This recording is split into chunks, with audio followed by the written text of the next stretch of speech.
Resumen capítulo 78 del libro El Libertador. Jesús muere en el Calvario. Cuando llegaron a un lugar llamado La Calavera, lo clavaron en la cruz. Las noticias de la condena de Cristo se habían desparramado. Fue gente de todas las clases y jerarquías al lugar de la crucifixión. Los sacerdotes y príncipes se habían comprometido a no molestar a los seguidores de Cristo si él sería entregado a ellos, así que los discípulos y creyentes se unieron a la multitud. La cruz que había sido preparada para Barrabás fue puesta sobre los sangrientos hombros de Jesús. En ese tiempo, 2 compañeros de Barrabás iban a morir, por lo que también pusieron cruces sobre ellos. Desde la cena de Pascua con sus discípulos, Jesús no había comido ni bebido. Había soportado la angustia de la traición y había visto a sus discípulos abandonarlo. Había sido llevado ante Anás, Caifás, Pilato, Herodes y nuevamente ante Pilato. Toda esa noche se había producido una secuencia de escenas que probaban a una persona hasta lo máximo. Cristo no había fallado, se había comportado con dignidad, pero después del segundo azotamiento, cuando la cruz fue puesta sobre él, la naturaleza humana ya no podía soportar más. Cayó desmayado bajo el peso de esa carga. La multitud no mostró compasión, se burló porque él no podía cargar la pesada cruz. Nuevamente los soldados pusieron la carga sobre él y otra vez cayó. Sus perseguidores vieron que era imposible que la llevara más lejos. ¿Quién podría llevar esa humillante carga? No podía ser alguien judío, porque la contaminación le impediría observar la Pascua. En ese momento un extranjero, Simón de Cirene, venía del campo y se encontró con la multitud. Se detuvo asombrado ante aquella escena, y como mostró compasión, lo obligaron a llevar la cruz sobre sus hombros. Los hijos de Simón creían en el Salvador, pero él no. Llevar la cruz al Calvario fue una bendición para él. Había entre la multitud muchas mujeres que seguían al inocente que era llevado a una muerte cruel. Cuando Jesús cayó bajo el peso de la cruz, ellas rompieron en llanto. Esto atrajo la atención de Cristo. Entonces Jesús se dio vuelta y les dijo: «Hijas de Jerusalén, no lloren por mí, lloren más bien por ustedes y por sus hijos». Cristo miró hacia adelante, al tiempo de la destrucción de Jerusalén, cuando todas las que ahora lloraban por él morirían con sus hijos. Muchos en la multitud que seguía al Salvador hacia el Calvario lo habían acompañado con hosanas y hojas de palma cuando entró triunfante a Jerusalén, montado en un asna. Mucha gente que había clamado alabanzas a él porque era popular hacerlo se sumaba al clamor: «Crucifícalo, crucifícalo». Cuando Cristo entró a Jerusalén, los discípulos lo habían rodeado de cerca porque sentían que era un gran honor estar relacionados con él. Ahora en su humillación lo seguían a la distancia. En lugar de la ejecución, los 2 ladrones forcejaron en manos de aquellos que los colocaban en la cruz. Pero Jesús no ofreció resistencia. La madre de Jesús, sostenida por Juan, había seguido los pasos de su hijo hasta el Calvario. Había anhelado sostener con su mano la cabeza herida, pero no se le permitió este privilegio. Todavía acariciaba la esperanza de que Jesús se libraría de sus enemigos, pero su corazón volvió a debilitarse al recordar que él había predicho las mismas escenas que ahora estaban ocurriendo. Mientras ataban a los ladrones a la cruz, miró con ansiedad agonizante. ¿Dejaría él, quien había dado vida a los muertos, que lo crucificaran? ¿Debía renunciar a su fe de que Jesús era el Mesías? Vio sus manos extendidas sobre la cruz. Los soldados trajeron el martillo y los clavos y, cuando traspasaron la tierna carne de Jesús, los discípulos apartaron a su desfalleciente madre de esa cruel escena. El Salvador no se quejó, pero había grandes gotas de sudor en su frente. Mientras los soldados realizaban su terrible obra, Jesús oró: «Padre, perdónalos porque no saben lo que hacen». Su mente pasó de su sufrimiento a la terrible retribución que les tocaría a sus perseguidores. Esa oración de Cristo por sus enemigos incluyó cada pecador, desde el principio del mundo hasta el final de los tiempos. La culpa por crucificar al Hijo de Dios recae sobre todos nosotros, y para todos Jesús ofrece perdón libremente. Tan pronto como Jesús fue clavado en la cruz, hombres fuertes la levantaron y la dejaron caer violentamente en el hoyo preparado para ella. Esto le causó intensa agonía. Pilato entonces preparó una inscripción en hebreo, en griego y en latín, y la hizo colocar sobre la cruz, encima de la cabeza de Jesús. Decía: «Este es el Rey de los judíos». Esto irritó a los judíos. Habían gritado: «No tenemos otro rey más que el César». Habían declarado que quien reconocería a otro rey era un traidor. Los sacerdotes pidieron a Pilato que cambiase la inscripción y le dijeron que en lugar que diga «el Rey de los judíos», diga «Él dijo: yo soy el Rey de los judíos». Pero Pilato, enojado consigo mismo, respondió fríamente: «No, lo que escrito está y así se quedará». En la providencia de Dios, esa inscripción despertaría la investigación de las Escrituras. Había gente de todos los pueblos en Jerusalén en ese momento, y la inscripción que decía que Jesús era el Mesías llamaba su atención. Dios había dirigido esta inscripción. Su ropa fue dada a los soldados. Su túnica era tejida sin costura, y ellos dijeron: en lugar de rasgarla, tiremos los dados a ver quién se la queda.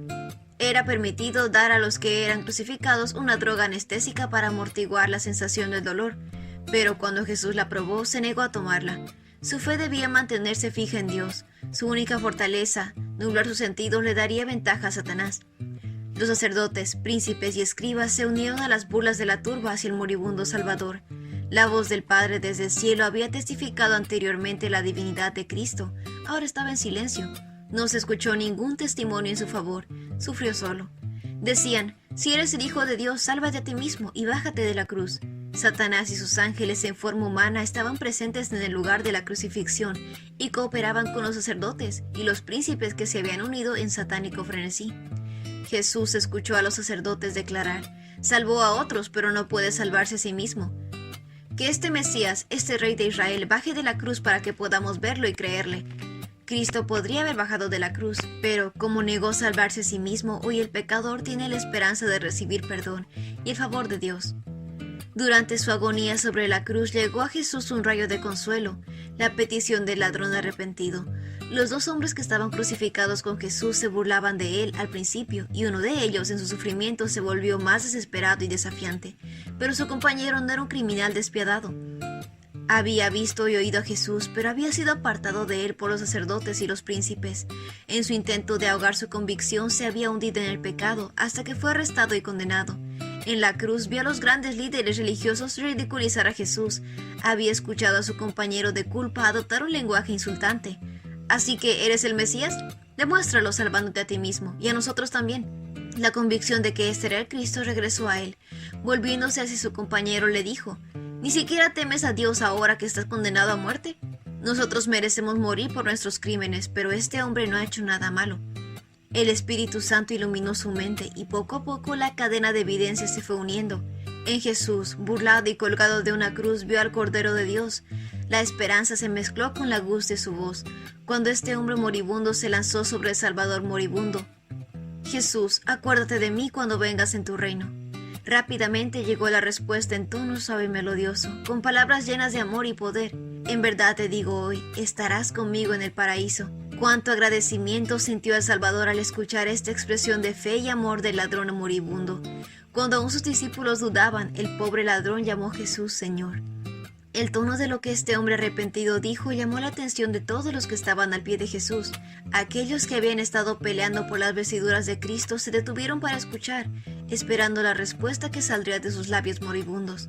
Al decir las palabras de promesa, una luz viviente atravesó la nube oscura que parecía envolver la cruz. Cristo fue glorificado en su humillación. Aquel que, ante los ojos de muchos otros, parecía vencido, era el vencedor. En verdad te digo hoy, estarás conmigo en el paraíso. Cristo no prometió que el ladrón estaría con él en el paraíso ese día. Él mismo no fue ese día al paraíso. Durmió en la tumba y en la mañana de la resurrección dijo: todavía no he subido al Padre. Pero Jesús dio la promesa ese día de aparente derrota. Hoy, mientras moría en la cruz como criminal, Cristo le aseguró al pecador: estarás conmigo en el paraíso. La ubicación de Cristo en medio de los ladrones fue dispuesta por los sacerdotes y príncipes para indicar que él era el mayor criminal de estos. Pero así como Jesús fue ubicado en medio de los ladrones, su cruz fue ubicada en el centro de un mundo moribundo por el pecado.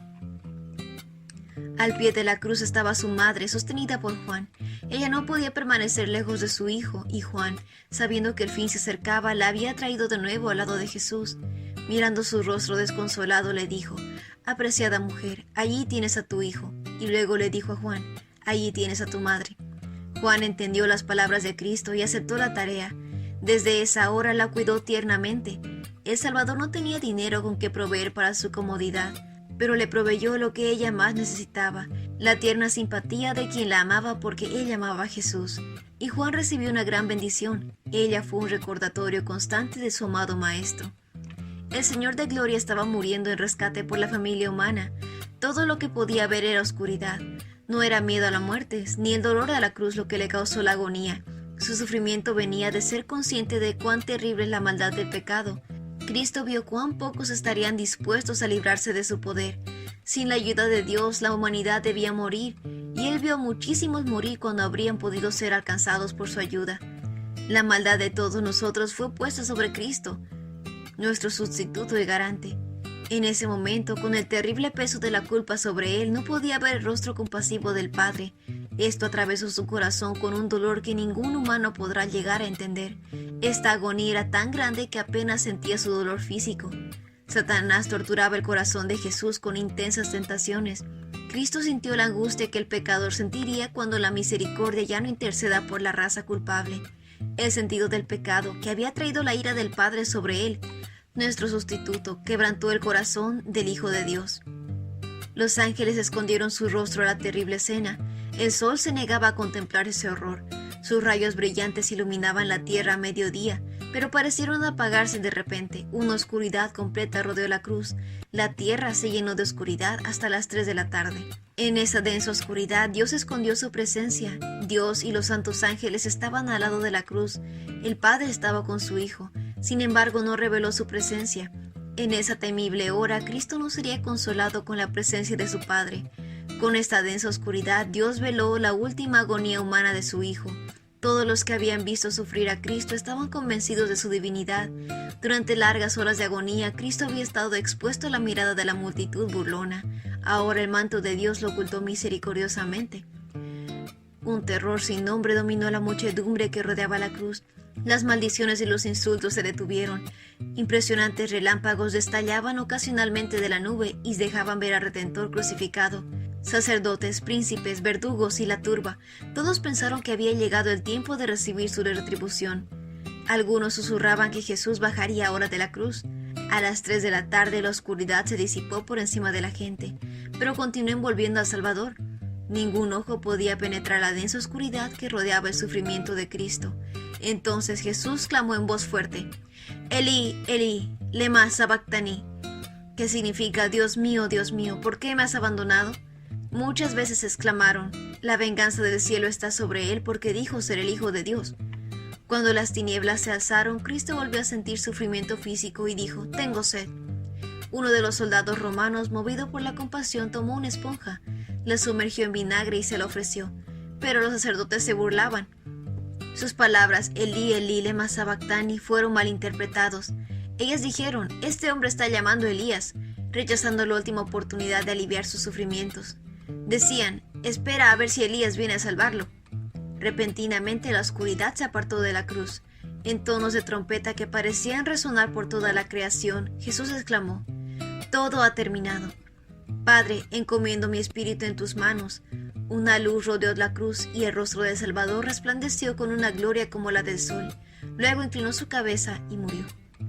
Mientras se encomendaba a Dios, la sensación de haber perdido el favor de su Padre desapareció. Por fe, Cristo fue vencedor. Otra vez aparecieron las tinieblas sobre la tierra y hubo un violento terremoto. A esto le siguió una confusión salvaje. En los cerros cercanos las rocas se partieron y cayeron sobre las planicies.